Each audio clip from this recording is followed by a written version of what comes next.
that, or thinking about it, or even spend 5 minutes thinking about it, because it's a given. Their parents are there, their structures are there, their infrastructure of support is there. That is not the case here for a lot of children. It is for some, but for a lot it's not.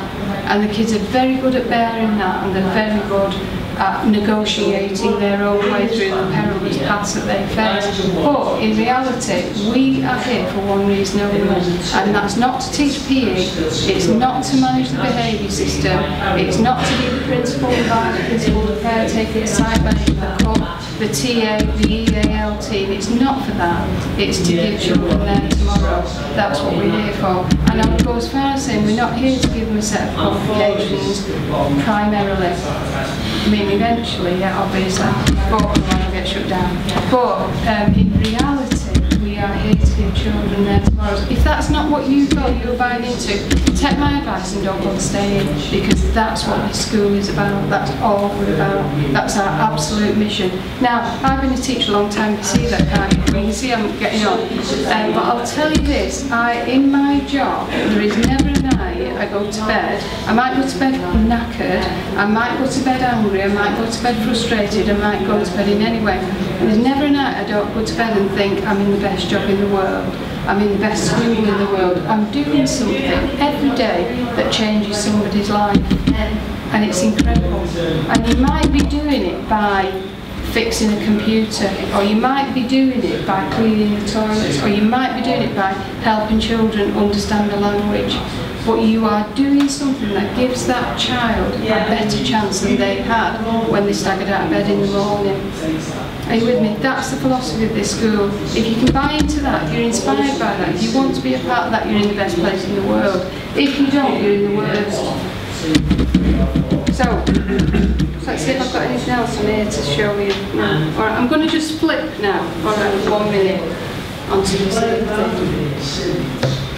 I want to make your life as easy as I can. I want you to love coming to school, and I don't want any of you to face any behaviour from any kid that makes you feel like, I don't want to go in that lesson. How many of you taught in schools before, even for a bit? How many of you worked in schools before? Have anybody, be honest with me, absolutely honest, have you ever dreaded going into a certain class or a certain room or in contact with a certain set of kids, or any kid, anybody? Yeah, of course you have if you've been in school for a while, yeah. So I don't want you to feel like that, neither does this school. I want you to come in and feel so safe and so secure and so supported that nothing you face in the school will daunt you. Okay, we have 3 school rules, that's all. Learn those school rules, because I'm going to ask you every time I see you what are the 3 school rules, because we ask the kids all the time, and it's no good if you don't know. Okay, when the parents come in, we always say to the kids, tell your mum what the 3 school rules are. So if you don't know, you're going to be put down. So the first one is put your learning first above everything else. Okay. Second one is respect the building and everything in it. And the third one is follow the instructions of the MCA staff team. That doesn't mean teachers, it means everybody. Cleaners the lot. Okay. Try and think of a naughty thing a child could do that is not covered by one of those rules. I'll email this to you, don't worry about it. Think of something that you think a child could do that doesn't fit in there, where you can say to them, what did you do? What did you? You punched somebody. Now what about rule number 2? Is that respecting the building every? You can make everything fit. Anything they will come up with, anything a child can imagine to do, you will be able to cover it with that rule, one of those rules, and say you're not learning first. If they're falling out with their friends, you just say, what's that got to do with your learning? Put your learning first. So those 3 rules run the school, and the kids know them, and we verse them all the time. It's a bit different in your classrooms. We have code in the classroom, and they really, really need to follow this code for, so it runs really smoothly. So they put all the phone and everything away. Now we have rules about this, but I don't even know what they are, but I think it's things in lockers and all that. But even if it is, or whatever it is, it doesn't matter, as long as they've not got them on there, as long as they're not on the phone in your lesson. Start and finish the lesson in silence, so you take control of the lesson at the beginning and you close it down at the end, and you're in charge. You're the one saying hello to them at the beginning, they're in silence. You're the one that's saying goodbye to them at the end, they're in silence, okay?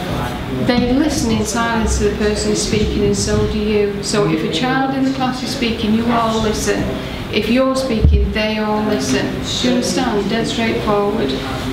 They always follow your requests. That comes back to rule number 3. And your advice and your instructions. And they never shout out in your classroom. So if you say, can anybody tell me what time it is, you would expect the hand to go up and you would invite them to speak. Or you would say, Johnny, tell me what time it is. Do you know what I mean? You do not let them bawl out across a classroom. And they are expected to do their very best all the way through the lesson, because the lessons last 2 hours. And we expect those lessons to be dead pacey and for them to carry on learning from beginning, the second they come in to the second they go out, they're learning, and they do the best all that time. They don't go off at 10 to before break. Okay, are you with me? Do you think they're fair enough? Yeah, we do not shout at children in this school ever, any of us, never. And if somebody comes up and sees you shouting, they'll tell you, we don't do that here, because there's no point. You know, you can say exactly what you want to say to a child and communicate perfectly well without bawling them out. And I've seen some horrible things in schools where teachers shout in kids' faces and there's spitting coming out of the mouth and kids are like this, you know, and it's not pleasant for anybody to witness even. So we don't do it here, we treat them with respect and we expect them to treat us with utter respect back. Now, here's some top tips for you, and then I'm going to just tell you the system, and then you can ask me anything you want, and then I'm going to leave you alone then.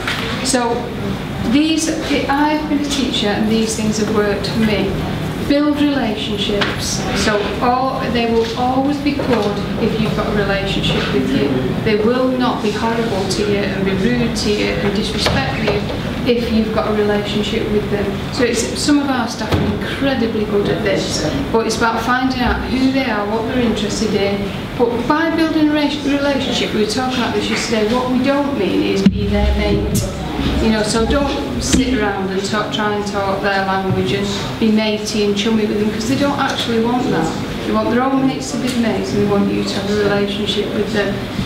Insist on acceptable behaviour. So think about anybody, any child in your own personal life, and if this child is speaking to you in a way that you would not let your own child or your brother or your niece or your nephew speak to you, don't let them speak to you. For all their disadvantage, they know the difference between acceptable behaviour and not. So don't let them treat you in a way that is not acceptable to you. So if you say to them, could you come here please, and they say why, that's not acceptable. It's not acceptable for them to question you. If you say, could you pick that piece of paper from the floor, and they say it's not my piece of paper, that's not acceptable. So you'd explain why they should pick that up for you or for the school or whatever you want to say. But do you understand what I'm saying? Don't negotiate on your standards. Don't ever think, oh, they come from a bad home, because it doesn't matter what they come from, they know how to behave. Sometimes you have to teach them to behave acceptably, like you might teach maths or English or a language.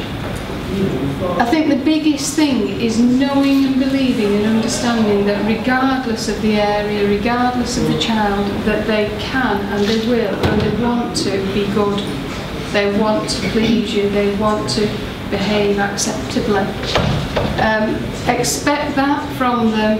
Don't beg them, don't plead with them, don't shout at them, don't humiliate them, just expect it and wait till you get it. Okay? And if you don't get it, then we've got systems. Consistently praise all good behaviour. So give them lots of praise. You know, when they do nice stuff and good stuff, which they do all the time, say, I'm made up with you, that's gorgeous, I love your work. Don't go over the top, because also they know you're kidding when you do that. But you know, if they've done a rubbish piece of work and you're going, oh, that's wonderful, Johnny Blogs, and it isn't, don't bother, because they know, don't they? But if you think their behaviour is good, if you think their work is good, if they do anything kind of good, don't miss an opportunity to say. I used to have a colleague at my last school that for every child he told off in the day, he rang 3 parents after school to say, oh great, 3 good parents, 3 good kids, and say your child's done something good. He made himself do that, so he kept things in perspective. I didn't do that, but he did. Calmly and consistently assert your expectations. So use language like that. I expect. Language is so powerful. I expect you to do this for me, and then they'll think, I better do it now. Clearly articulate our values and our rules and our code. Always let that be your mantra. 3 school rules, your mantra. Your values, we treat each other properly, with respect. The code of the classroom. Learn it and just let it keep churning at your mouth, because the power is all of us doing the same thing all the time. It's not that I'm good at behaviour, it's that we all do the same, so we get brainwashed. Apply positive recognition techniques. So again, you know, you're spotting stuff. Like I'm sitting in this room now and I can see you're giving me absolute eye contact and 100% attention. What's your name again? Laura. Yeah, and I really appreciate that, Laura, because although I'm used to doing this talk and talks like it, it's nice to think somebody's with you. So I am acknowledging that positively, and Laura feels great now, don't you? Get embarrassed. I'm not started yet, Laura. Okay, so in the case of inadequate behaviour, inform the student they've chosen the behaviour. So when you say I'm going to put you in study plus, you're going to say that was your idea. I told you to do this, you decided not to do it. So your consequence is now study plus. That's not me being horrible. That was your idea. So always put it back to them. And that also responds. Sometimes ignore a bit. You don't always have to correct everything. You don't have to nag them. You know, like sometimes if you see a kid messing about in his bag and you think, he's getting on my